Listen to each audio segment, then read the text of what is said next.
আশুলিয়াতে মাহফিল করছি, যেই ময়দানে মাহফিল করছি অনেক বড় ময়দান, না হইলেও হয়তো 10-15-20 হাজার মানুষ ধরে এরকম ময়দান। আমি যাওয়ার পরে শুনলাম ওই ময়দানটা হিন্দুর মালিকানা, এবং এই হিন্দু ভাইয়েরা আমার ভক্ত, যার কারণে মাহফিলের জন্য তাদের মাঠ তারা মাহফিলের জন্য দিয়ে দিছে যে আপনারা মাহফিল করেন, হুজুরকে আনেন। এটা আপনাদের কাছে অবাক মনে হচ্ছে না? কথা বলে না। হিন্দু ভাইদের জায়গা মাহফিল করার জন্য মুসলমানদেরকে দিয়ে দিছে যে আপনারা হুজুরকে আনেন, আমরা এই মাঠের জায়গা ছেড়ে দিব। সেখানে মাহফিলে আমি যখন বয়ান করতেছিলাম, বয়ানের আধা ঘন্টার মাথায় আমার বাম পাশে এই জায়গার যে মালিক হিন্দু ভাই, উনি বসা ছিলেন চেয়ারে, উনি বয়ান শুনতেছিলেন। একদম কালো মানুষ একদম। তো বয়ানের ফাঁকে উনি হুট করে দৌড় দিয়ে এসে সামনে আমার পায়ের কাছে এসে এইভাবে মাথাটা দিয়া সে সেজদার মতো করে পায়ের সামনে মাথাটা ঝুঁকায় দিচ্ছে। এটা হচ্ছে তার কাছে সর্বোচ্চ সম্মানের জায়গা। তারা তাদের দেবতাদের জন্য যা করে এটা। তা আমি তাকে এভাবে বলতেছিলাম, আমি তো চিনি না, আমি তাকে বলতেছিলাম, হাত দিয়ে ইশারা করতেছিলাম, সে সরতেছে না, সে পায়ের সামনে এভাবে পড়ে রয়েছে। তা আমি কিছুক্ষণ পরে বললাম, ভাই নাম কি? দেখবেন আমরা মাঝে মাঝে বয়ান করলে কিছু কিছু জায়গায় চরমনার কিছু মুরিদটা থাকে, এই পাগলরা এমন হালত হয় যে তখন নিজের ভিতরে আর থাকে না, ও নিজের হুশও নিজের ভিতরে রাখে না। ওই বান্দাটার হালত আমি ঠিক বুঝলাম, এরকম অবস্থা হয়ে গেছে। আমি বললাম নাম কি? কোনো নাম নাই। এইভাবে বলতেছে কোনো নাম নাই। পাশ থেকে একজন বললেন, হুজুর এটা ওনার জায়গা। আমি বললাম, ভাই কি দোয়া করবো আপনার জন্য? সব মানুষকে সামনে নিয়ে বললাম, আল্লাহ পাক তাকে ইমানের নূর দান করুন। তো সেও সবার সামনে এরকম করতেছে, আমিন। চলে গেছে, আবার বয়ান শুনছে। লাস্টে বয়ানের পরে মুনাজাতের পরে আবার সে আসছে, এসে আবার সে পায়ের কাছে এসে এরকম মাথা নো। আমি তো ভাই, মানুষকে মানুষ সেজদা দেয় না, মাথা উঠান। আমি তার মাথায় হাত বোলাইলাম, তার চোখে আমি পানি দেখতে পেয়েছি। তখন আমি আজকের এই যে হাদিসটা আপনাকে বললাম, যে রাসূল সাল্লাল্লাহু আলাইহি ওয়াসাল্লাম বলেছেন প্রত্যেকটা মানুষ ফিতরাতে ইসলামের উপরে জন্মগ্রহণ করে। আপনি তার কলবের ভিতরে আঘাত দিতে পারবেন, তার উপরের কুফরের চাদর আল্লাহ পাক সরায় দিয়ে তাকে মুসলমান বানায় দিবেন। আমি তার চোখের দিকে তাকায়া ভাবসাব বুঝতেছিলাম, এইভাবে যদি 10টা প্রোগ্রামে সে থাকে, আমার বিশ্বাস সে মুসলমান হয়ে যাবে। তার চোখে আমি পানি দেখেছি। এমনকি সে মাহফিল থেকে গাড়ি বের করা পর্যন্ত প্রত্যেকটা মানুষকে প্রোটেকশন দিয়ে আমার বারবার খালি আমার হাতে চুমা খাচ্ছে, কপালে চুমা খাচ্ছে, আসতেছে। আমি বারবার তার জন্য দোয়া করলাম, আল্লাহ তাকে হেদায়েতের নূর দাও। আপনারাও বলেন আমিন। কুল্লু মাউলুদিন ইউলাদু আলা ফিতরা। প্রত্যেকটা মানুষ ফিতরাতে ইসলামের উপর জন্মগ্রহণ করে, কিন্তু মা বাবার কারণে সে বেঈমান হয়, মা বাবার কারণে সে ঈমানদার হয়। আল্লাহ বলেন, আল্লাযীনা ইউমিনুনা বিল গায়ব, অদৃশ্যের প্রতি যারা বিশ্বাস রাখে তারাই মুমিন। অদৃশ্য মানে আল্লাহকে দেখেছেন, জান্নাত দেখেছেন, কথা কয় না, দেখছেন কেউ? নবী মুহাম্মদুর রাসূলুল্লাহকে দেখেছেন না? বিশ্বাস করেন কিনা? আচ্ছা, আল্লাহকে আমরাও বিশ্বাস করি, ইহুদিরাও বিশ্বাস করে, নাসারারাও বিশ্বাস করে, বুঝেন? কারণ ওরা আহলে কিতাব, তারা আল্লাহকে মানে। কিন্তু সমস্যা কোন জায়গায়? তাদের মানা আমাদের মানায় আসমান জমিন পার্থক্য। তারা মানে কিভাবে? আল্লাহ পাক বলতেছেন, ওয়াকালাতিল ইয়াহুদু উযাইরুন ইবনুল্লাহ, ওয়াকালাতিল ইয়াহুদু উযাইরুন ইবনুল্লাহ, ওয়াকালাতিন নাসারাল মাসীহ ইবনুল্লাহ। আমার আল্লাহ ডাক দিয়া বলেন, ইহুদি এরা আল্লাহ পাক রব্বুল আলামিনকে মানে, আবার আল্লাহর সঙ্গে অন্য কাউরেও শরীক করে। ওয়াকালাতিল ইয়াহুদু উযাইরুন ইবনুল্লাহ, ইহুদিরা বলে উযাইর হলো আল্লাহর পুত্র, নাসারারা বলে মাসীহ হলো আল্লাহর পুত্র। বলেন তো, আমার আল্লাহ কাউরে জন্ম দেয় নাকি জন্ম নেয়? দেয়? নেয়। আমার আল্লাহ ডাক দিয়া বলেন, কুল হুয়াল্লাহু আহাদ আল্লাহুস সামাদ লাম ইয়ালিদ ওয়া লাম ইউলাদ ওয়া লাম ইয়াকুল লাহু কুফুয়ান আহাদ। সারা দুনিয়ার মানুষকে আল্লাহ পাক জানায়া দেয়া বলে, মুমিন, জমিনের মধ্যে আমি আল্লাহ একজন একক, তিনি কারো থেকে জন্ম নেয় না, কাউকে জন্ম দেয় না। যারা আল্লাহর সঙ্গে কাউরে শরীক করে তাদের ঈমানও থাকে না। আমরাও আল্লাহকে বিশ্বাস করি, ইহুদিরাও বিশ্বাস করে, নাসারাও বিশ্বাস করে, কিন্তু তারা আল্লাহর সঙ্গে আরেকজনকে শরীক করে। আর আমরা ফাঁসির মঞ্চেও যদি দাঁড়াই, আমরা এই কথাই বলবো, আল্লাহর সঙ্গে অন্য কাউকে শরীক করা যাবে না। একজনকে, তিনি কে? তুমি পারো করতে মোচন অভাব দুঃখী লোকের, তুমি পরম মুক্তি দাতা মালিকে জগতের, তুমি পারো করতে মোচন অভাব দুঃখী লোকের, তুমি পরম মুক্তি দাতা মালিকে জগতের, তোমার কাছে চাই যে পানা, তোমার কাছে চাই যে পানা, আমরা প্রতিদিন তোমার দয়ায় পূর্ণ আমার সারা নিশিদিন। কার দয়া? এ মুসলমান, আল্লাহ ডাক দিয়া বলে, ইমানদার, আল্লাহকে না দেখে বিশ্বাস করার নাম ঈমান। এই জন্য এই পরিচয়টা আল্লাহ পাক রব্বুল আলামিন গোটা দুনিয়ার বান্দাকে বারবার দেয়, আল্লাহু লা ইলাহা ইল্লাহু, এই তিনি একজন আল্লাহ যার সঙ্গে কোনো শরীক নাই, হুয়াল হাইয়ুল কাইয়ুম। এই জমিনের মধ্যে যত বড় শক্তিওয়ালা হোক না কেন, আল্লাহর চাইতে শক্তিশালী কেউ। আমেরিকার প্রেসিডেন্ট আছে, ফেরাউন ছিল, জমিনে যত মানুষ আসবে, যত বাদশার বাদশাহ, সারা দুনিয়ার বাদশাদের পতন আছে, কিন্তু আল্লাহ পাকের পতন হওয়ার সম্ভাবনা। এ মুসলমান, আল্লাহ পাক রব্বুল আলামিন বলেন, দুনিয়ার মধ্যে নেতারা ঘুমায়, চেয়ারম্যান ঘুমাইলে এলাকা চলে, মেম্বার ঘুমাইলে এলাকা চলে, রাষ্ট্রের প্রধান ঘুমাইলে রাষ্ট্র চলে। আমার আল্লাহ ডাক দিয়া বলেন, লা তাখুযুহু সিনাতুন ওয়ালা নাওম। যে রব্বে কারীম আমি আল্লাহ, এই আল্লাহ পাক রব্বুল আলামিন এমন একজন মালিক, একটা সেকেন্ডের জন্য ঘুম তো দূরের কথা, তন্দ্রাও হয় না। সারা দুনিয়ার মানুষ জানে, সব মানুষ ঘুমায়, সব বান্দারা ঘুমাইবে, দুনিয়া চলবে। আসমানের মালিক এক বিন্দু জিমাইলেও আল্লাহর দুনিয়া এক বিন্দু চলতে পারে না। যিনি ঘুমানো না, তন্দ্রাচ্ছন্ন হন না, খাবারও লাগে না, আল্লাহ পাক রব্বুল আলামিন এমন একজন কুদরতওয়ালা মালিক, সারা দুনিয়ার সব সরকারকে এক করলো, আমার আল্লাহ পাক রব্বুল আলামিনের শক্তির কাছেও যাওয়ার সম্ভাবনা আছে নাকি বলেন তো? এই জন্য আমার আল্লাহ পাক রব্বুল আলামিন বান্দাকে, শুরুতেই বান্দাকে আল্লাহর পরিচয় দিয়ে বলতেছেন। আমার কথা হলো, আয়াতুল কুরসি নিয়ে আল্লাহ রাসূল সাল্লাল্লাহু আলাইহি ওয়াসাল্লাম বলেন, কত ফজিলতপূর্ণ আয়াত। নবী করিম সাল্লাল্লাহু আলাইহি ওয়াসাল্লাম বলেন, খুব বুঝবেন। আল্লাহর নবী ডাক দিয়া বলেন, এ বান্দা, তোমরা তো জান্নাতে যেতে চাও, প্রত্যেকটা ইমানদার বান্দা জান্নাত চায়, আমিও জান্নাত চাই, আপনারাও চান। বলেন তো, জান্নাত মরার সাথে সাথে চাই নাকি একটু দেরিতে চাই? তার মানে মরবো,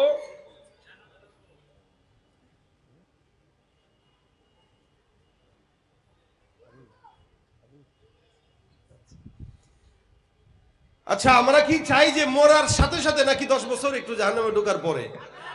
প্রত্যেকটা মানুষ, যদিও সবাই গুনাহগার, আমিও গুনাহগার, আপনারাও গুনাহগার, এমন কেউ নাই যার গুনাহের কোনো ফিরিস্তি নাই। প্রত্যেকটা বান্দা গুনাহগার, কিন্তু গুনাহগার বান্দা, সবচাইতে গুনাহগার বান্দা হেউ কয় যে আল্লাহ আমারে ক্ষমা করবে ইনশাআল্লাহ।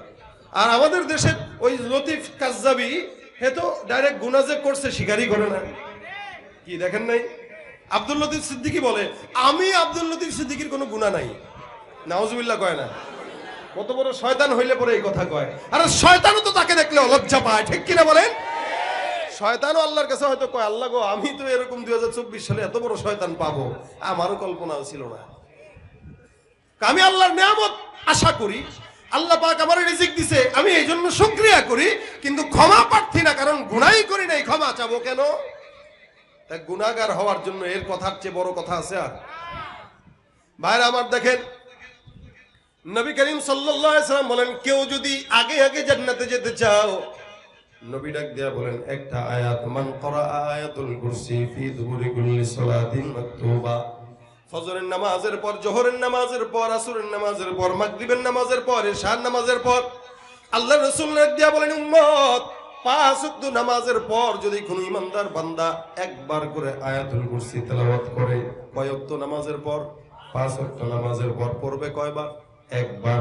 রাসূল বলেন 5 ওয়াক্ত নামাজের পর একবার যদি কোনো ইমানদার বান্দা এটা পড়ে, আমার আল্লাহ পাক রব্বুল আলামিন ওই বান্দাকে মরার সাথে সাথে জান্নাত দান করে দিবেন। দুনিয়া আর জান্নাতের মাঝখানে মৃত্যু ছাড়া কেউ তাকে জান্নাতে যেতে বাধা দিবে না। লাম ইয়ামনাহু মিন দুখুলিল জান্নাহ, কেউ তাকে জান্নাতে ঢুকতে বাধা দিবে না ইল্লা আইয়ামুত, একমাত্র মৃত্যু ছাড়া। তার মানে মৃত্যুবরণ করবে, নিচে জান্নাত রেডি, সোজা জান্নাতে পড়ে যাবে। আমলটা কঠিন না সহজ? বলেন না কঠিন না সহজ? নামাজের পরে শুধু পড়ে ফেলবেন আল্লাহু লা ইলাহা ইল্লা হুয়াল হাইয়ুল কাইয়্যুম লা তাখুযুহু সিনাতুন ওয়ালা নাওম লাহু মা ফিস সামাওয়াতি ওয়া মা ফিল আরদ মান যাল্লাযী ইয়াশফাউ ইনদাহু ইল্লা বিইذনিহি ইয়া'লামু মা বাইনা আইদিহিম ওয়া মা খালফাহুম ওয়া লা ইউহীতুনা বিশাইইন মিন ইলমিহি ইল্লা বিমা শাআ ওয়াসি'a কুরসিয়্যুহুস সামাওয়াতি ওয়াল আরদি ওয়া লা ইয়াউদুহু হিফযুহুমা ওয়া হুয়াল আলিয়্যুল আযীম। বলেন তো পড়তে কতক্ষণ লাগে? 1 মিনিট বা 2 মিনিট ধরলাম। কিন্তু এই 5 ওয়াক্ত নামাজের পরে কেউ যদি পড়ে, সোজা কোথায়? সোজা কোথায়? কষ্ট হবে পড়তে? ভাইরা আমার, কেউ যদি রাত্রিবেলা পড়ে সকাল পর্যন্ত আল্লাহ পাক রব্বুল আলামিন ফেরেশতাদেরকে দিয়ে হেফাজত করে, সকালবেলা যদি পড়ে সন্ধ্যা পর্যন্ত আল্লাহ পাক রব্বুল আলামিন তাকে হেফাজত করেন। এই হেফাজত, এই ফজিলত এত বিশাল। হযরতে আবু হুরায়রা রাদিয়াল্লাহু তাআলা একজন বিশাল বড় সাহাবী, নাম শুনছেন তো? আবু হুরায়রা নবী করিমের আদরের সাহাবী, রাসূল আদর মোহাব্বত করে তারে হুরায়রা ডাকতো। এই আবু হুরায়রা রাদিয়াল্লাহু তাআলা সবচেয়ে বেশি হাদিস বর্ণনাকারী সাহাবী। উনি একবার উনার কাছে উনি বর্ণনা করেন, পয়গম্বর আমার কাছে একবার যাকাত ফিতরা সাদাকাতুল ফিতরের মাল আমার কাছে আমানত দিল। নবী করিম সাল্লাল্লাহু আলাইহি ওয়াসাল্লাম আমাকে দিয়া বললেন, হুরায়রা এটা তোমার আন্ডারে রাখো, হেফাজতের দায়িত্ব তোমার, যেন একটা বিন্দু জনগণের মাল নষ্ট না হয়। মালগুলা কার? বলে জনগণের। জনগণের আমানত অনেক বড় কঠিন কাজ। আবু হুরায়রা দায়িত্ব নিয়ে সুন্দর করে পাহারা দিতেছেন। গভীর রাতে পাহারা দিতে দিতে নামাজে দাঁড়ায় যায়। হঠাৎ করে তাকায় দেখে আবু হুরায়রার ঘরের মধ্যে একটা চোর ঢুকলো। সাদকাতুল ফিতরের যে খেজুরগুলো আছে, মালগুলো আছে, ওই মালগুলোর মধ্যে হাত দিয়ে চোর চুরি করতেছে। আবু হুরায়রা রাদিয়াল্লাহু তাআলা দেখলেন, দেখে চোরকে ডাক দিয়া বলে, এ চোর, কেন তুমি আমার ঘরে ঢুকলা? এটা তো জনগণের মাল, এটা আমার মাল হলে তোমার আমি দান করতাম, কিন্তু এই জায়গাটায় জনগণের টাকা আছে, জনগণের মাল আছে, জনগণের হক আছে। জনগণের হক নষ্ট করলে আল্লাহ পাক নিজেও ক্ষমা করে না যতক্ষণ জনগণ ক্ষমা না করে। কথা কয় না? এ মুসলমান, আমরা জনগণের হক নষ্ট করতে বড় এক্সপার্ট, যার কারণে আমার বাংলাদেশে এত বছর যত নেতা কর্মীরা আসছে সব জনগণের হক মারেন না, খাওয়ান না, একই অবস্থা সব। আবু হুরায়রা রাদিয়াল্লাহু তাআলা বলেন, আমি চোরকে ধরলাম, চোর মাল নিতে গেছিল। হঠাৎ করে চোরকে ধরে দিয়ে বললাম, এই ঘরের মধ্যে কি করো? কয়, ভাই আল্লাহর রাস্তায় আমার মাফ করে দেন, মাইরেন না, কিছু বলেন না। ঘরের মধ্যে সন্তান না খাওয়া, বিবিও খায় না, মাও খায় না, অনেক দিন হয়ে গেছে, পেটের মধ্যে দানা পানি যায় না, চুলায় আগুন জ্বলে না। চুরি করতে আসছি স্বভাবের কারণে না, অভাবের কারণে। আল্লাহর রাস্তায় আল্লাহর কসম করে বলছি আর কোনোদিন চুরি করবো না, ছেড়ে দেন। যত বড় চোর হোক, যতবার ধরা পাক, যতবার ধরা পড়বে ততবারই সে একটা কথাই বলবে যে আরে আল্লাহর কসম আর চুরি করবো। এটা চোরের একটা অভ্যাস। আবু হুরায়রা রাদিয়াল্লাহু তাআলা দিলে মায়া লেগে গেছে, আহারে বেচারার বাবা খাইতে পারে না, মা খাইতে পারে না, ছেড়ে দেয়। সকালবেলা ফজরের নামাজের জন্য মসজিদে যায়। ফজরের নামাজের সময় পয়গম্বর মুহাম্মদুর রাসূলুল্লাহ সাল্লাল্লাহু আলাইহি ওয়াসাল্লামের সঙ্গে দিদার দেখা হওয়ার পর রাসূল ডাক দিয়ে বলে, আবু হুরায়রা, গতকাল রাতে যেই চোর ঘরের মধ্যে ঢুকলো ওই চোরটা কোথায়? বলেন তো, চোর যে ঢুকছে, চোরের ব্যাপারে রাসূলকে দেখছে নাকি? না। আল্লাহর নবী ছিলেন না। আবু হুরায়রা বলে, আমি একা ছিলাম, আমার মাওলা দেখছে, কিন্তু আখিরি জামানার পয়গম্বর কেমনে জানলো আমার ঘরে চোর? আবু হুরায়রা ডাক দিয়া বলে, ইয়া রাসূলুল্লাহ, আমার ঘরে চোর ঢুকলো, পয়গম্বর আপনি কেমনে বুঝলেন? নবী বলেন, আমার মাওলা পাক রব্বুল আলামিন ওহীর মাধ্যমে জানিয়েছেন। সুবহানাল্লাহ। আবু হুরায়রা, তুমি চোরকে কি করলা? আবু হুরায়রা ডাক দিয়া বলেন, ইয়া রাসূলুল্লাহ, তাকে ছেড়ে দিয়েছি। এটা চোর না হুজুর, অভাবের কারণে আসছিল। চোর না অভাবের কারণে আসছিল, এই জন্য মায়া লাগছে, বাচ্চার কথা বলছে, কান্নাকাটি করছে, কসম খাইছে, ছেড়ে দিছে। রসুল কয় লিখে রাখো, আজকে রাতেও আবার আসবে। আবু হুরায়রা মনে মনে কয় আজকে যদি আসে পিড়ায় হাড্ডি ভেঙে দেবো একদম। গতকাল কসম খেয়ে গেল, আজকে রাতে যদি আসে সুযোগ দেওয়া হবে না। একবার দুইবার তিনবার যদি সুযোগ দিয়ে দেন, চোর আর চোর থাকে না, তখন সন্ত্রাস হয়ে যায়, ঠিক কিনা? এই জন্য ইসলামের বিধান যদি বাংলার জমিনে থাকতো, একটা নেতারও হাত থাকতো না, সবগুলা লোলা থাকতো। والسارق والسارقة فاقطعوا أيديهما جزاء بما كسبا نكالا من الله। চোর চুরি করবে, নিজামে এলো হাত কেটে দাও। আমার দেশের ইসলামী শরিয়া ভিত্তিক আইন থাকলে সবগুলা নেতা কর্মীর হাত থাকতো না, এগুলা হুইল চেয়ারে বসে বসে তাও লাগতো, ঠিক কিনা জোরে বল? কারণ কি, এদেশের অধিকাংশ নেতা কর্মীদের জনগণের টাকা চুরি করেই এরা আমাদের দেশে বাড়ি গাড়ি করে, জনগণের টাকা মেরেই এরা বড় বড় মেল কারখানা করে, আর আমরা জনগণ তাদের পক্ষে অযথা স্লোগান দিয়া সময় নষ্ট করি, গলা নষ্ট করি, তারপরেও তাদেরকে বিপদে পাশে পাই না, ঠিক কিনা জোরে বল? কেউ দিল না সবাই নিল, আমরা যে কলুর বলদ, সারা বছর নেয় না খবর, নির্বাচনে খুব দরদ। কথা ঠিক কিনা? কেউ দিল না সবাই নিল, আমরা যে কলুর বলদ, সারা বছর নেয় না খবর, নির্বাচনে খুব দরদ। নির্বাচনের আগে নেতা ধরে কত রকম বেশ, নির্বাচনের আগে নেতা ধরে কত রকম বেশ। দেখতে দেখতে গোল্লায় গেল আমার সোনার বাংলাদেশ। বলবেন এতটুকু? দেখতে দেখতে গোল্লায় গেল, একে একে শেষ করেছি, সবার দেখা হইল শেষ। দেখতে দেখতে গোল্লায় গেল আমার সোনার বাংলাদেশ। দেখতে দেখতে গোল্লায় গেল যাদের হাতে যায় ক্ষমতা, দেশ যেন বাপের ভিটা, রাখতে চেয়ার শুরু করে বিদেশিদের পাচাটা। যাদের হাতে যায় ক্ষমতা, দেশ যেন বাপের ভিটা, রাখতে চেয়ার শুরু করে বিদেশিদের পাচাটা। বিদেশিদের কথা মতো চালায় ওরা নিজের দেশ, বিদেশিদের কথা মতো চালায় ওরা নিজের দেশ। দেখতে দেখতে গোল্লায় গেল, দেখতে দেখতে গোল্লায় গেল, একে একে শেষ করেছি, সবার দেখা হইল শেষ। দেখতে দেখতে গোল্লায় গেল আমার সোনার বাংলাদেশ, ঠিক কিনা ভাই? রাগ করছেন কেউ? রাসূল বলেন, আমার মেয়ে ফাতেমাও যদি চুরি করতো বা চুরি করে, আমি নবী ফাতেমার হাত কেটে দিব। এই জায়গায় কোনো দয়া লাগাইলে চলবে? মায়া লাগাইলে চলবে? দয়া করছি বলেই তো দেশের জায়গায় জায়গায় চোর ভরে গেছে। যদি দয়া না করতাম, একটা চোরের হাত কাটা হতো সাংবিধানিক ভাবে, দ্বিতীয় চোর চুরি করার আগে 100 বার চিন্তা করতো, ঠিক কিনা বলেন? আবু হুরায়রা রাদিয়াল্লাহু তাআলা মায়া লাগাইছেন, যার কারণে আবার পরের রাত্রিতে নামাজের মধ্যে দাঁড়াইলেন, তাকায় দেখে চোর হাজির। আবু হুরায়রা চোরের দিকে তাকায়, ডাক দিয়া কয়, কি ব্যাপার? গত রাতে তোমাকে ছেড়ে দিলাম মোহাব্বত কইরা, মায়া কইরা, দয়া কইরা, আজকে আবার কেন তুমি আমার ঘরে ঢুকলা?